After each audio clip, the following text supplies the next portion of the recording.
Welcome to Pakistani real reaction. तो कैसे हैं आप सब? उम्मीद है आप सब बढ़िया होंगे और मजे में होंगे। मेरा नाम है मुबशिर। सो गाइस, आज काफ़ी एक इंटरेस्टिंग सी वीडियो लेकर आए हैं जिसका टाइटल है भारत का वो डॉक्टर जिसके नाम की चीनी लोग कसम खाते हैं, जिसकी मूर्ति चाइना में है। मतलब ऐसा इंडिया का कोई डॉक्टर था या है जिसकी नाम की कसम खाते हैं। मतलब एक तरह से उनको पूछते हैं, मतलब चाइनीज लोग वो कौन थे डॉक्टर, ये तो हमें भी नहीं पता क्या सीन है।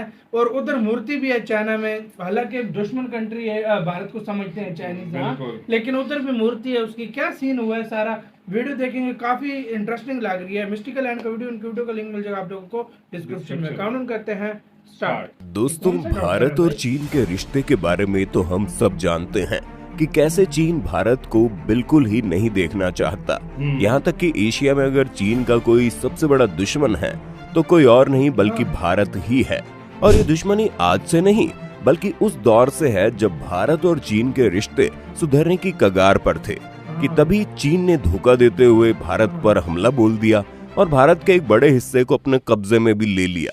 तब से लेकर आज तक हर चीज में चीन भारत को पीछे करने की कोशिश में लगा रहता है और वो भारतीयों से नफरत भी करता है। लेकिन इसके बावजूद एक भारतीय और उसका परिवार ऐसा भी है जिसे न सिर्फ चीन के लोग सलाम करते हैं बल्कि चीन का हर राष्ट्रपति उस इंडियन के सामने सर झुकाता है। यहाँ तक कि वो इंसान चीन के लिए इतना जरूरी है कि आज उसके न होने के बावजूद भी चीन ने उसके नाम की डाक टिकट और म्यूजियम भी बना रखे हैं। यहाँ तक कि चीन के स्टूडेंट्स भी इस भारतीय इंसान के नाम पर शपथ लेते हैं। तो कौन है ये शख्स, आइए जानते हैं इसके बारे में।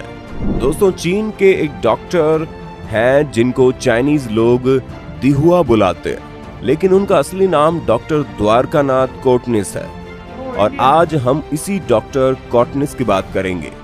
आपको बता दें कि 1949 में पीपल्स रिपब्लिक ऑफ चाइना की स्थापना के बाद से 7 चीनी राष्ट्रीय अध्यक्ष भारत का दौरा कर चुके हैं। इस दौरे में कोई भी राष्ट्रीय अध्यक्ष डॉक्टर द्वारकानाथ के परिवार से मिलना नहीं भूलता।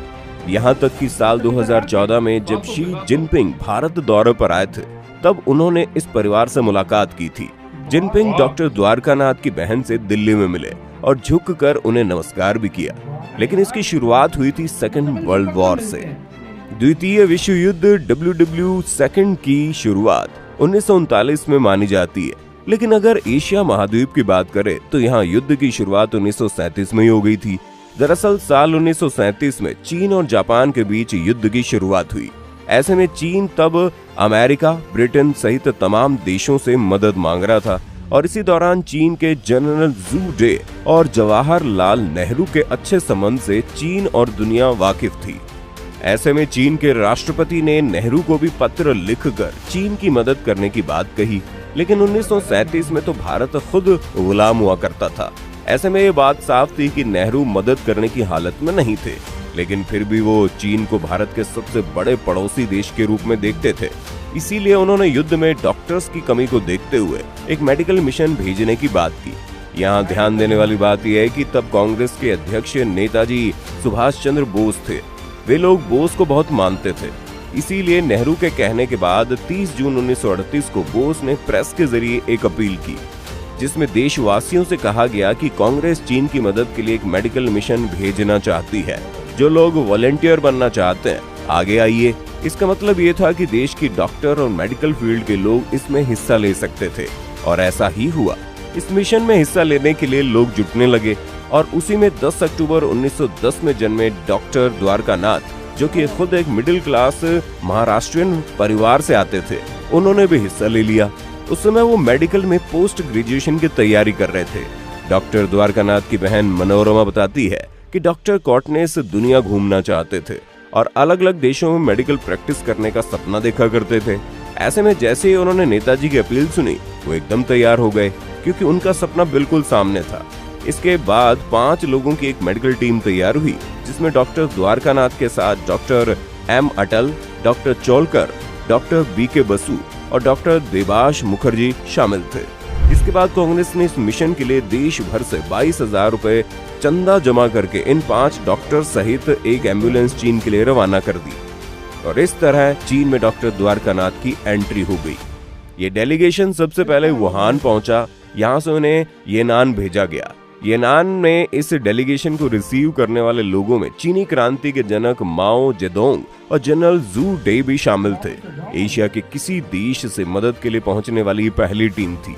इस डेलीगेशन का महत्व इसलिए भी ज्यादा था क्योंकि भारत तब खुद एक गुलाम देश था। यूं तो डॉक्टर्स की इस टीम में 5 लोग थे, लेकिन डॉक्टर द्वारकानाथ के योगदान को खास तौर पर याद किया जाता है क्योंकि अगले 5 सालों के दौरान डॉक्टर द्वारकानाथ चीन के युद्ध स्थल में एक मोबाइल क्लिनिक चलाते रहे, यानी एक ऐसी क्लिनिक जिसे जरूरत और सुरक्षा के हिसाब से एक जगह से दूसरी जगह पर शिफ्ट किया जा सके। खैर, बैटलफील्ड में रहना कठिन था। डॉक्टर द्वारकानाथ के पास दवाइयों की भयंकर कमी थी। इसके बाद भी डॉक्टर ने एक इतिहास रच दिया और 1940 में हुई एक लड़ाई के दौरान लगातार 72 घंटों तक बिना सोए ऑपरेशन करते रहे, जिस वजह से वो चीन के लिए देवदूत बन गए। ऐसा कहा जाता है कि इस एक लड़ाई में उन्होंने 800 घायलों का इलाज किया। कहा जाता है चीन में रहते हुए डॉक्टर द्वारकानाथ ने कम्युनिस्ट पार्टी भी ज्वाइन कर ली थी, हालांकि इसके कोई सॉलिड प्रूफ नहीं मिलते। 5 साल चीन में रहने के दौरान वो कम्युनिस्ट पार्टी की 8th रूट पार्टी का हिस्सा थे, जिसे खुद माओ लीड कर रहे थे। इसलिए उनकी चीन के बड़े चेहरों से जान पहचान थी और तो और उन्हें चीन इतना पसंद आया कि उन्होंने अपनी गृहस्थी भी वहीं बसा ली। साल 1940 में डॉक्टर कॉटनिस की मुलाकात गुओ किंगलान नाम की एक नर्स से हुई। दोनों में प्यार हुआ और दिसंबर 1941 में दोनों की शादी हो गई। इस शादी से दोनों को एक बेटा भी हुआ, जिसका नाम उन्होंने यिन हुआ रखा। ये नाम 2 शब्दों से मिलकर बना। यिन जो चीन में भारत का एक दूसरा नाम है और हुआ जिसका मतलब चीन से है। दोनों देशों का नाम मिलाकर उन्होंने अपने बेटे का नाम रखा था। चीन में रहते हुए डॉक्टर द्वारकानाथ ने अपने परिवार को कई खत भी लिखे। उनकी बहन मनोरमा बताती है कि डॉक्टर वहां बहुत खुश थे और लोग उन्हें धन्यवाद देने आते थे। और तो और चीन में लोगों ने डॉक्टर द्वारकानाथ कोटनिस का एक नया नाम भी रख दिया। वहां के लोग उन्हें दी हुआ के नाम से बुलाते थे।